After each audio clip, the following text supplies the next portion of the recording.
The sound of the doorbell echoed through the house, and I hurried to answer it, eager to see my son Caleb and his wife Alyssa. As I opened the door, a broad smile spread across my face, but it quickly faded when I saw the cold, hard expression on Alyssa's face. "Martha, do you really think you can just waltz into our lives like this? You're delusional if you think you're welcome here," she spat, her voice dripping with venom. I recoiled, taken aback by the sheer hostility in her words. Disbelief and anger swelled within me. How could my own son's wife speak so disrespectfully? This wasn't the sweet, caring Alyssa I had known when they first got married. Caleb stepped forward, his brow furrowed in confusion. "Alyssa, what's going on? Why are you talking to my mother like that?" Alyssa shot him a withering glare. "Don't you see, Caleb? She's trying to worm her way back into our lives, just like she always does. We don't need her meddling." I opened my mouth to protest, but Caleb held up a hand, silencing me. "Mom, I'm sorry, but maybe it's best if you go home for now. We'll talk about this later." His voice was strained, caught between his allegiance to his wife and his love for his mother. Tears pricked my eyes as I nodded wordlessly and stepped back, closing the door on their retreating figures. As I leaned against the solid oak, my heart heavy, I couldn't help but wonder what had happened to the gentle, loving daughter-in-law I had once known. The next few weeks were a whirlwind of tension and hostility. Whenever I tried to offer a helping hand around the house, Alyssa would rebuff me with cruel remarks or outright insults. It was as if she were determined to make me feel unwelcome in my own son's home. One evening, Alyssa hosted a family dinner, and I naively thought it might be an opportunity to mend fences. But as soon as the meal began, she launched into a tirade, accusing me of spoiling the food and making a mess in the kitchen. "Honestly, Martha, can't you do anything right?" she sneered, her eyes flashing with malice. "Maybe it's time you stopped trying to be so involved in our lives." I sat there, stunned into silence, as Caleb shifted uncomfortably in his seat, unable or unwilling to confront his wife's behavior. The rest of the evening passed in a blur of awkward silences and forced small talk, and by the time Frank and I left, I felt utterly defeated. As the weeks turned into months, Alyssa's hostility only grew more pronounced. She would make snide comments about my cooking, criticize my appearance, and even go so far as to insult my intelligence in front of others. All the while, Caleb remained oblivious, either too wrapped up in his work or too afraid of confronting his wife to notice the rift that was tearing our family apart. As the weeks passed, Alyssa's hostility towards me only intensified. What had once been a warm, welcoming home felt more like a battleground, with every domestic chore becoming a source of conflict. One afternoon, I offered to help Alyssa with the laundry, thinking it might be a small gesture of goodwill. But as soon as I stepped into the laundry room, she rounded on me, her eyes narrowed with contempt. "What do you think you're doing?" she snapped, snatching the basket of clothes from my hands. "I don't need your help. You'll just mess everything up like you always do." I tried to protest, to explain that I was simply trying to lend a hand, but she cut me off with a sharp wave of her hand. "Save it, Martha. I know what you're up to. You're trying to make me look bad in front of Caleb, like I can't handle the simplest of tasks. Well, it's not going to work. Just stay out of my way." With that, she turned on her heel and stormed out of the room, leaving me standing there, stunned and hurt by the venom in her words. It wasn't just the household chores that became a battleground either. Alyssa seemed determined to make every family gathering a living hell for me. At one particularly tense dinner, she went out of her way to criticize every dish I had prepared, even going so far as to accuse me of using expired ingredients. "Honestly, Martha, is it so hard to follow a simple recipe?" she sneered, pushing her plate away with a look of disgust. "No wonder Caleb and I rarely come over for dinner. Who knows what kind of food poisoning we might get?" I felt my face flush with embarrassment as the rest of the family shifted uncomfortably in their seats. Caleb, as usual, said nothing, his gaze fixed resolutely on his plate. After the meal, as I was cleaning up in the kitchen, Alyssa sauntered in, a cruel smirk playing on her lips. "You know, Martha, maybe it's time you accepted that you're just not cut out for this whole mother-in-law thing," she said, her voice dripping with condescension. "You're always getting in the way, trying to insert yourself where you're not wanted. It's pathetic, really." I clenched my fists, struggling to keep my composure in the face of her cruelty. "Alyssa, I don't know what I've done to deserve this kind of treatment from you," I said, my voice trembling with barely contained emotion. "But this has to stop. You're tearing our family apart." She let out a cruel laugh, her eyes glinting with malice. "Oh, please, don't act like you're the victim here, Martha. You're the one who's always meddling, always trying to undermine me.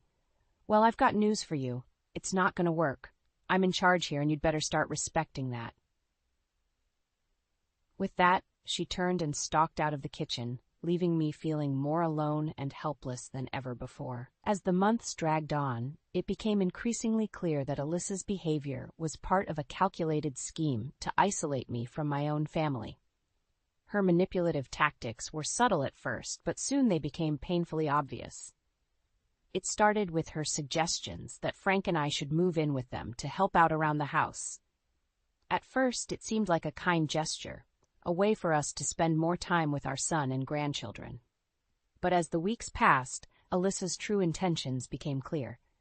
"You know, Martha, it's really not fair for you and Frank to be living on your own at your age," she would say, feigning concern. "You should be closer to us so we can take care of you properly." I would politely decline, assuring her that Frank and I were perfectly capable of caring for ourselves.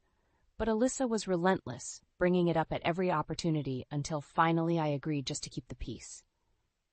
Little did I know, it was all part of her plan. A few months later, Caleb came to us with a proposal. "Mom, Dad, Alyssa and I have been talking, and we think it might be a good idea for us to move into a bigger house," he said, a hopeful smile on his face. "That way you two could come and live with us, and we could all be together as one big happy family." I should have seen the warning signs then, but I was so desperate to maintain some semblance of family unity that I agreed without hesitation. The next few weeks were a whirlwind of activity as we began searching for the perfect house. Alyssa was adamant that we find a place with enough space for all of us, promising that we would finally be able to live in harmony under one roof. But as the moving day drew closer, I couldn't shake the feeling that something wasn't quite right.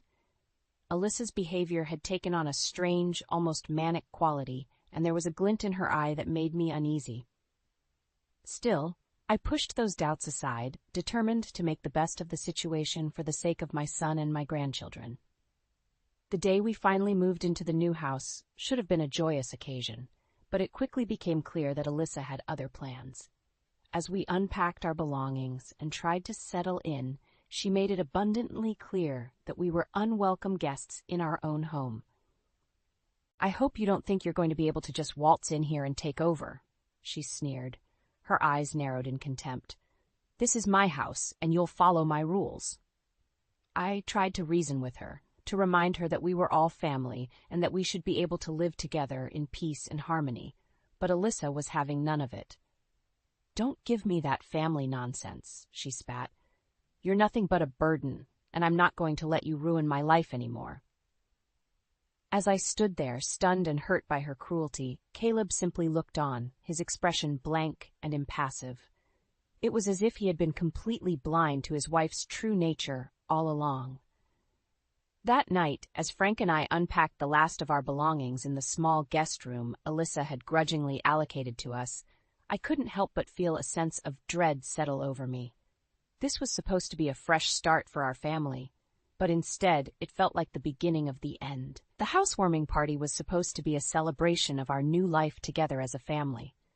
But for Alyssa, it was merely an opportunity to drive the final nail into the coffin of our once happy relationship.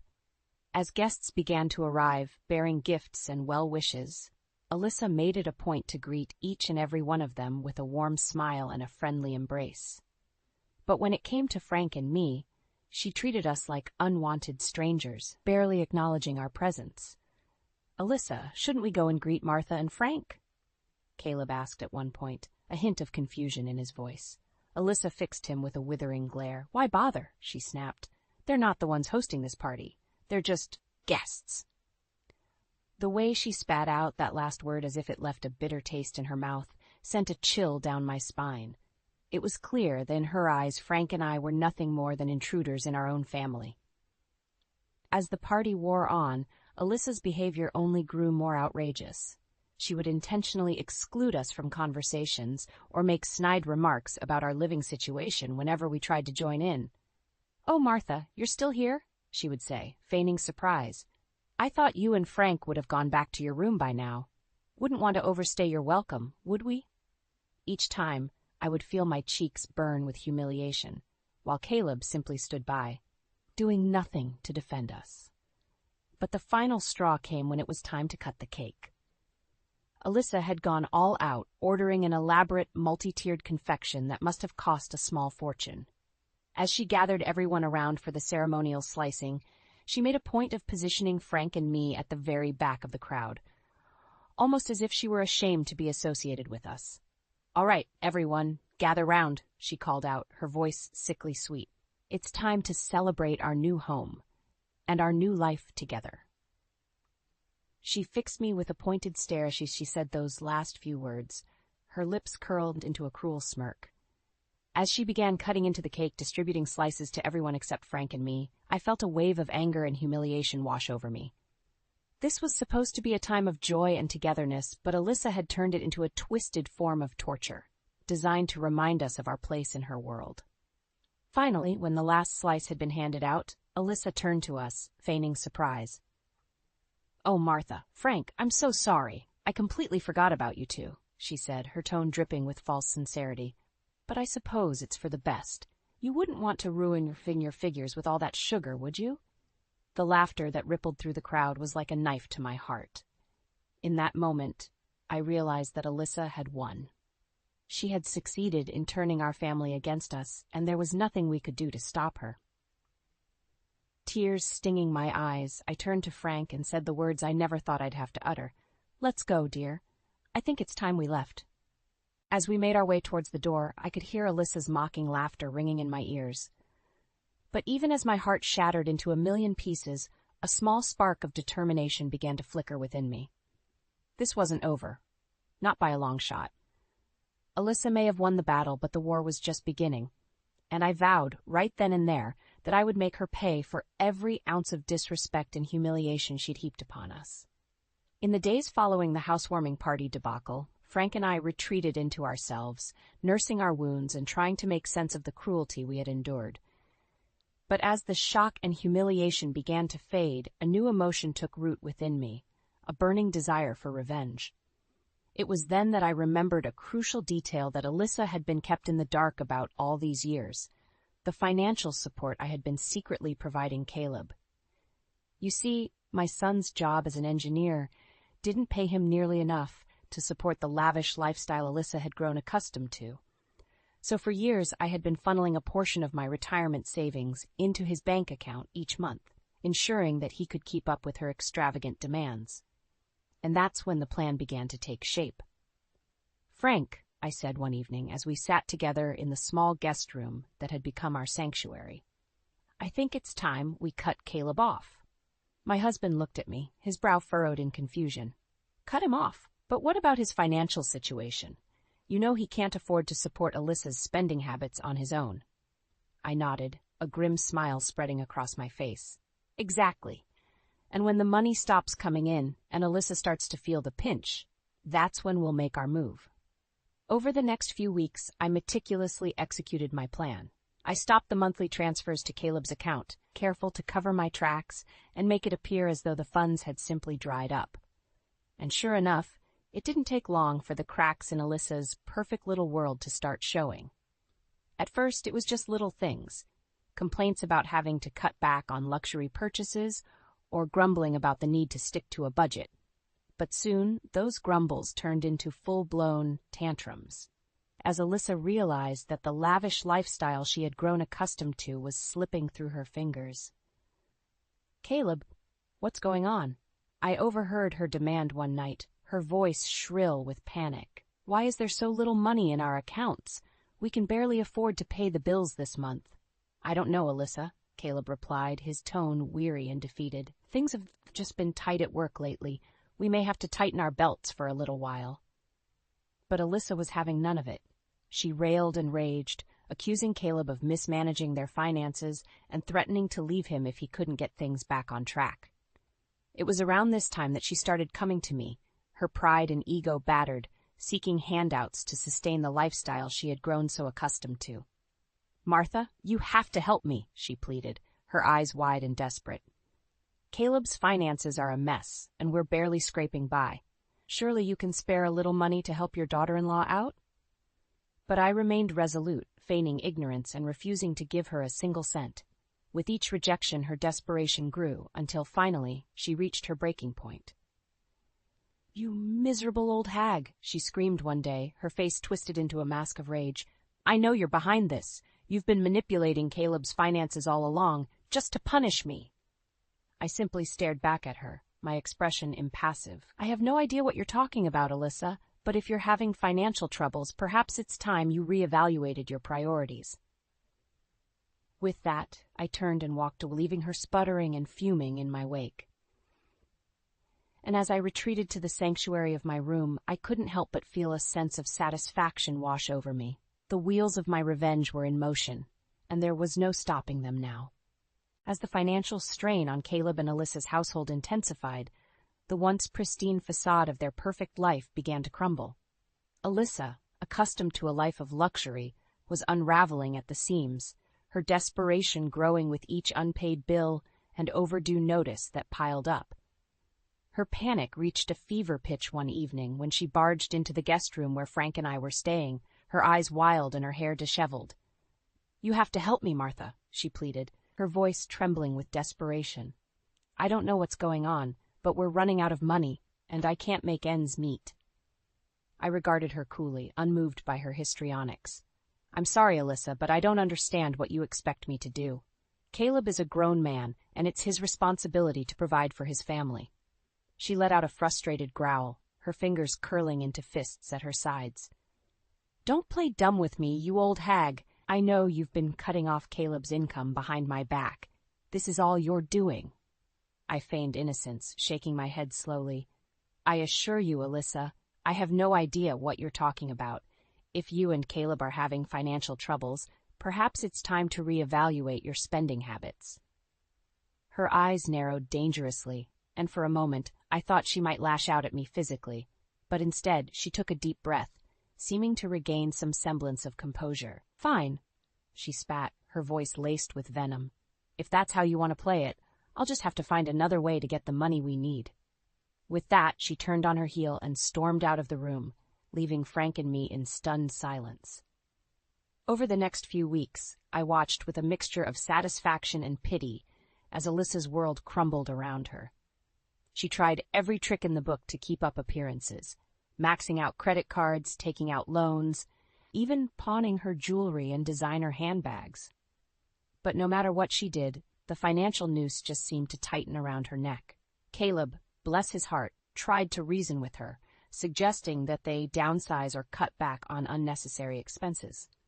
But Alyssa was having none of it, stubbornly clinging to the lavish lifestyle she had grown accustomed to.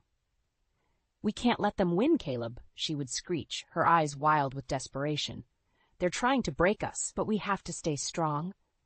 "Who's trying to break us, Alyssa?" Caleb would reply, his voice weary and confused. I don't understand what's going on. But Alyssa was too far gone, consumed by her own paranoia and greed. She lashed out at everyone around her, accusing them of conspiring against her, of trying to take away everything she had worked so hard for. Finally, one evening, Caleb reached his breaking point. "Alyssa, we need to talk," he said, his voice trembling with a mixture of anger and sadness. This can't go on anymore." She turned to him, her eyes narrowed with suspicion. "What are you talking about?" "I'm talking about your spending," he replied, his voice growing stronger with each word. "Your obsession with money and material things. It's tearing our family apart, and I can't live like this anymore."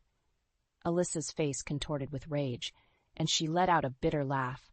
"Oh, I see what's going on here. Your precious mommy has finally gotten to you, hasn't she? She's been poisoning your mind against me all along." But Caleb shook his head, his expression resolute. "No, Alyssa, this isn't about my mother. This is about you and the way you've been treating everyone around you. It's toxic, and it has to stop." I watched from the shadows as the argument escalated, my heart pounding with a mixture of vindication and sorrow. This was the moment I had been waiting for. the moment when Alyssa's house of cards finally came crashing down around her. And as Caleb uttered those fateful words, "I want a divorce," I couldn't help but feel a sense of twisted satisfaction. The revenge I had so carefully plotted was finally coming to fruition, and Alyssa was getting exactly what she deserved. The divorce proceedings between Caleb and Alyssa were nothing short of a spectacle, a bitter and ugly battle that laid bare the true depths of her manipulative nature. At first, Alyssa tried to play the victim, painting herself as the innocent party who had been wronged by her husband and his meddling mother. She wept crocodile tears and spun tales of emotional abuse, trying to sway the mediator to her side. "He's been brainwashed by that woman," she sobbed, gesturing dramatically towards me. "She's been poisoning his mind against me from the start, filling his head with lies and turning him against his own wife." Caleb, to his credit, remained calm and steadfast, refusing to be baited by her theatrics. "This has nothing to do with my mother, Alyssa," he said, his voice firm and unwavering. "This is about your behavior, your constant spending, your disrespect for our family, your refusal to take any responsibility for your actions." Alyssa's eyes narrowed, and she let out a derisive snort. "Oh, please, don't act like you're some kind of saint, Caleb. We both know you've been struggling to keep up with my spending habits for years. That's why you've been taking handouts from your mommy dearest, isn't it?" A hush fell over the room, and I could see Caleb's jaw tighten as he processed her words. Slowly, almost imperceptibly, he turned to look at me, a mixture of confusion and hurt swirling in his eyes. "Mom? Is that true?" For a moment I considered playing dumb, feigning ignorance as I had done so many times before, but something in Caleb's gaze stopped me, a silent plea for honesty, for the truth that had been kept from him for so long. So, with a heavy heart, I nodded. "Yes, Caleb, it's true. For years, I've been supplementing your income to help Alyssa maintain her lavish lifestyle, but I stopped a few months ago, and that's when everything started to unravel." Alyssa let out a triumphant cackle, her eyes dancing with vindication. "See? I told you she was behind this whole thing. She's been manipulating us from the start, trying to turn you against me." But Caleb shook his head, his expression one of weary resignation. "No, Alyssa, you're wrong. My mother may have made some questionable decisions, but she wasn't the one who brought us to this point. That was all you." Alyssa's mouth dropped open, her perfectly manicured hands clenching into fists at her sides. "How dare you talk to me like that? After everything I've done for you, for our family." "Everything you've done?" Caleb echoed, his voice laced with disbelief. "Alyssa, all you've done is spend money we didn't have, disrespect my family, and make our lives a living hell with your constant demands and tantrums." He took a deep breath, his shoulders squaring as he steeled himself for what he was about to say. "That's why I'm done. I'm done with the lies, the manipulation, the constant drama. I want a divorce, and I want you out of our lives for good." The room fell silent, the weight of Caleb's words hanging heavy in the air. Alyssa's face contorted with rage, her carefully constructed facade crumbling before our very eyes. "You'll regret this, Caleb," she hissed, her voice trembling with barely contained fury. "You and that miserable old hag will both be sorry you ever crossed me." But as she stormed out of the room, her threats ringing hollow in our ears, I couldn't help but feel a sense of relief wash over me. The battle had been won, and Alyssa's reign of terror was finally at an end. In the weeks and months that followed, the divorce proceedings dragged on, with Alyssa fighting tooth and nail for every last penny she could squeeze out of Caleb. But in the end, her manipulations and lies caught up with her, and she was left with nothing. No money, no possessions, no family to fall back on. As for Caleb and me, our relationship slowly began to mend, the wounds of her betrayal gradually healing with time and open communication. It wasn't always easy, and there were moments when I feared the rift between us might never be bridged. But in the end, the bond between a mother and her son proved stronger than any obstacle Alyssa could throw our way. And as we rebuilt our lives, free from her toxic influence, I couldn't help but feel a sense of gratitude, not just for the justice that had been served, but for the chance to start anew, to build something better and more lasting than anything Alyssa had ever tried to destroy. In the aftermath of Caleb's divorce from Alyssa, a strange sense of calm settled over our lives. It was as if a dark cloud had finally lifted, allowing the warmth of a new beginning to shine through. For Caleb, the transition was not an easy one. He had spent years under Alyssa's toxic influence, and the scars of her manipulation ran deep. But with time and support from Frank and me, he slowly began to rediscover the person he had been before her, kind, hardworking, and devoted to his family. I'll never forget the day he came to me, his eyes filled with a mix of shame and resolve, and uttered the words I had been longing to hear. "Mom, I'm so sorry," he said, his voice thick with emotion. "I should have seen what Alyssa was doing sooner. I should have stood up for you and Dad, instead of letting her treat you both so terribly." I reached out and took his hand, giving it a gentle squeeze. "Caleb, you have nothing to apologize for. We're just grateful that you were able to break free from her hold before it was too late." He nodded, a small smile tugging at the corners of his mouth. "That's all thanks to you, Mom. If you hadn't been so determined, so unwavering in your love for us, who knows where we'd be right now?" In that moment, I felt a swell of pride and gratitude that went beyond words. To know that my actions, as difficult and painful as they had been, had ultimately saved my son from a life of misery and turmoil, it was the greatest reward I could have ever hoped for. As the weeks turned into months, Caleb threw himself into his work, finding solace in the familiar routines and challenges of his engineering career. Gone were the days of lavish spending and empty materialism. Instead, he embraced a simpler, more grounded existence, one that allowed him to rediscover the joy in the little things. And through it all, Frank and I were there, offering our unwavering support and guidance as he navigated this new chapter of his life. We shared meals together, went on family outings, and simply enjoyed the simple pleasure of being reunited as a family once more. Of course, there were moments when the ghosts of Alyssa's cruelty would rear their ugly heads. Sometimes Caleb would grow distant or withdrawn, lost in the memories of the pain she had inflicted upon us all. And on those days, Frank and I would simply hold space for him, offering a listening ear and a shoulder to lean on whenever he needed it.